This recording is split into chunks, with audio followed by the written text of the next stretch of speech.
म्हातारं जिथं जात आहे तिथं चांग भलं होतंय. राष्ट्रवादी काँग्रेस पक्षाचे ज्येष्ठ नेते शरद पवार यांचं कौतुक करण्यासाठी काढलेले हे उद्गार.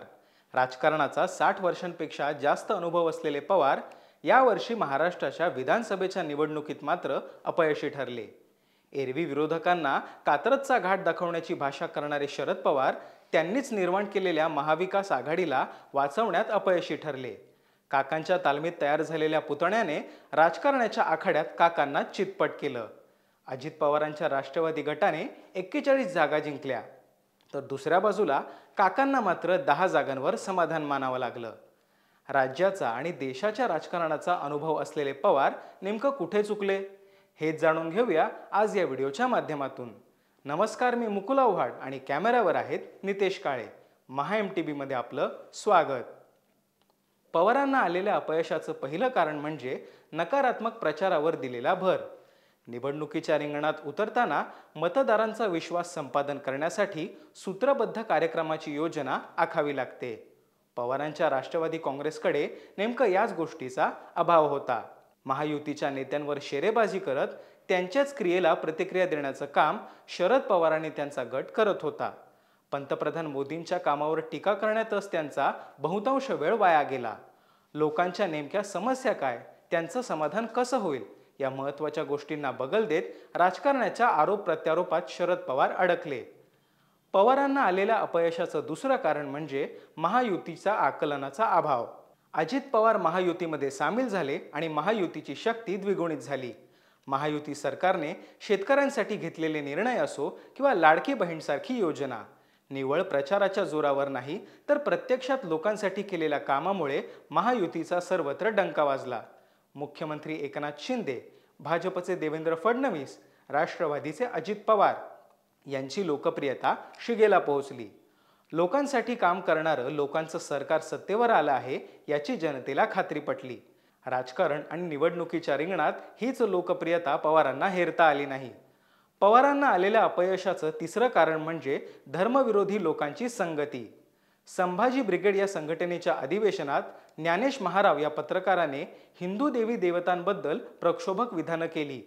सदर प्रकरणाबद्दल आक्रोश व्यक्त केला गेला आणि नंतर महाराव यांनी माफी सुद्धा मागितली. महाराव ज्या व्यासपीठावर ही विधानं करीत होते त्याच व्यासपीठावर शरद पवार सुद्धा उपस्थित होते. शरद पवार यांना ही विधानं मान्य होती का हा प्रश्न लोकांनी विचारायला सुरुवात केली. धर्मविरोधी वक्तव्य करणारे, त्याचसोबत समाजाच्या एकतेला सुरुंग लावणाऱ्या लोकांना पवारांचा छुपा पाठिंबा असतो का हा प्रश्न लोकांना पडला. पवारांना आलेल्या अपयशाचं चौथं कारण म्हणजे त्यांची फसलेली इकोसिस्टीम. स्वतःला पुरोगामी म्हणवणाऱ्या लोकांची जोडगोळी ही कायम शरद पवार यांच्या राजकारणाचं कौतुक कसं करत असते हा एक संशोधनाचाच विषय आहे. निर्भय बनो या नावाखाली सुरू केलेली चळवळ लोकसभेच्या वेळेला पवारांच्या आणि मवियाच्या पाठीशी उभी राहिली, परंतु विधानसभेला त्यांना तितकासा प्रतिसाद मिळाला नाही. महाविकास आघाडीच्या नेत्यांनीच निर्भय बनोकडे पाठ फिरवली. लोकांचं मत बदलण्यात ही इकोसिस्टीम अपयशी ठरली. दुसऱ्या बाजूला सज्जाद नोमानी या मौलवीने एका बाजूला वोट जिहादची घोषणा केली आणि दुसऱ्या बाजूला शरद पवार यांना आपला सेनापती म्हणून घोषित केलं. नोमानी हा कुणाचा माणूस आहे, त्याचा बोलवता धनिक कोण असा प्रश्न सगळ्यांनाच पडला.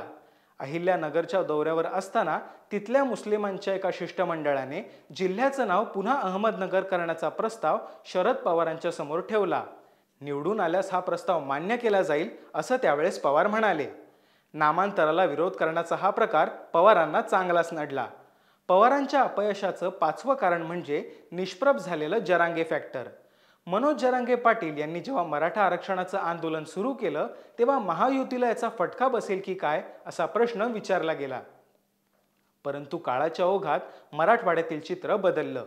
मराठा समाजाच्या उत्कर्षासाठी महाविकास आघाडीकडे कुठलीही योजना नव्हती. महायुतीच्या नेत्यांच्या विजयासाठी जातीवादाच्या भिंती तोडून संघटित मतदान केलं गेलं. जातीपातीचं राजकारण करून सत्ता हस्तगत करणाऱ्यांचे मनसुबे मराठवाड्यातील मतदारांनी हाणून पाडले. मराठवाडा ही शरद पवारांसाठी प्रयोगभूमी असल्याचं बोललं जात होतं. यावेळेस मात्र पवारांचे प्रयोग फळाला आले नाहीत असंच आता म्हणावं लागेल. विधानसभेच्या निवडणुकीत महायुतीला जनतेने कौल दिला आणि महाविकास आघाडीला विश्रांती घ्यायला सांगितली. दुभंगलेल्या आघाडीला आत्मचिंतन करण्याची गरज आहे हे स्पष्टच आहे. जातीवादाचं राजकारण करून महाराष्ट्रात सत्ता स्थापन करण्याचा उद्देश बऱ्याच लोकांनी केला होता, पण महाराष्ट्राच्या जनतेने वेळोवेळी अशा लोकांना पराभवाची धूळ चारली आहे. दिल्लीतल्या औरंगजेबाला आव्हान देणं असो किंवा हिंदुस्थानच्या रक्षणासाठी पानिपतावर रक्त सांडणं असो, महाराष्ट्राने कायमच राष्ट्र घडवण्याचा विचार केला. क्रांतिकारक सेनापती बापट यांच्याच शब्दात सांगायचं म्हणजे, महाराष्ट्र मेला तरी राष्ट्र मेले, मराठ्यांविना राष्ट्र गाडा न चाले. खरा वीरवैरी पराधीनतेचा, महाराष्ट्र आधार या भारताचा. निवडणुकींच्या निकालांच्या बाबतीत तुम्हाला काय वाटतं हे आम्हाला कमेंट बॉक्समध्ये नक्की सांगा आणि MahaMTVच्या यूट्यूब चॅनलला सबस्क्राईब करायला विसरू नका. धन्यवाद.